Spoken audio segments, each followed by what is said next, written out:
Lauren had $7. She babysits for 3 hours and earns $8.50 per hour. How do you write a numerical expression for this situation?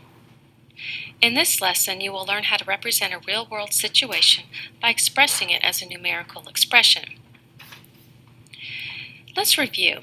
You can write a simple situation like I have 3 cats and 2 dogs as a numerical expression 3 plus 2. You can also write it as an equation if you add a question in, like how many pets do I have? A mathematical equation might look like this. 3 plus 2 equals p, with p being the number of pets, or 3 plus 2 equals 5, with our sum already calculated. What is the difference between an expression and an equation? Here are some examples of expressions. Now here are some examples of equations. How are expressions and equations alike? Well, it looks like both of them have numbers and operators, and even some other symbols like parentheses in them. But it also seems like equations have equal signs and expressions don't. So the difference between an equation and an expression is that an equation has an equal sign, an expression does not. Lauren had $7. She earns more money by babysitting for 3 hours and earned $8.50 per hour. This situation is written in English, but did you know that math has a language all its own? We're going to see if we can translate this situation into an expression, which is a type of mathematical language. Lauren had $7. I have some nice pictures of money here, but you could just as easily sketch this out on paper. She earned $8.50 per hour, so there's $8.50. And she worked for 3 hours, so I'm going to show that 3 times. Now I'm going to start writing my expression. I'm going to write a 7 for the $7 that she had, $8.50 for the amount she earned in 1 hour, and multiply 3 times that $8.50 to show how much she earned in 3 hours. I still have to add my $7 to the amount she earned babysitting. And now, there is my numerical expression.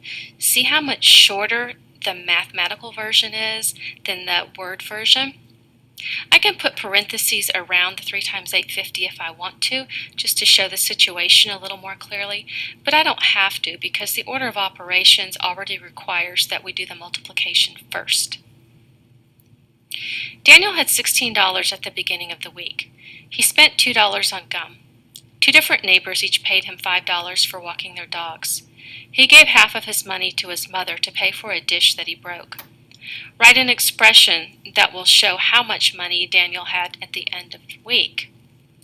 This is a very long problem, but notice it's just a series of events. If we break this problem apart into steps, we can build an expression from it. The first thing we know is that Daniel had $16. I'm going to represent that with 3 $5 bills and a $1 bill. And I'm going to write 16. Now he spent $2. He's going to spend one of his $5 bills and he'll get $3 back in change. I'm going to represent that in my expression with minus 2. 2 different neighbors paid him $5, so I'm going to show the 2 $5 bills that he earned. And we're going to add the 2 times 5 because he earned 2 $5 bills. Now this part is tricky. He gave half of his money to his mother, so it seems like we should subtract. But it really would be easier if we found out the total amount that he had and then found half of that. So he had 4 $5 bills. Half of that is 2, and he had 4 $1 bills, so I'm going to take half of that away. I'm going to put brackets around the expression that we have so far. Inside the brackets is going to show how much money he had before he gave any away. Now, he gave away half of his money, so I'm going to multiply half by the amount of money that he had. We don't need a multiplication sign. If you put a number right outside of parentheses or brackets, in math language, that means to multiply. To some people, it might make more sense to divide by 2. Both ways are correct ways to represent the situation. In this lesson, you have learned how to represent a real-world situation by expressing it as a numerical expression.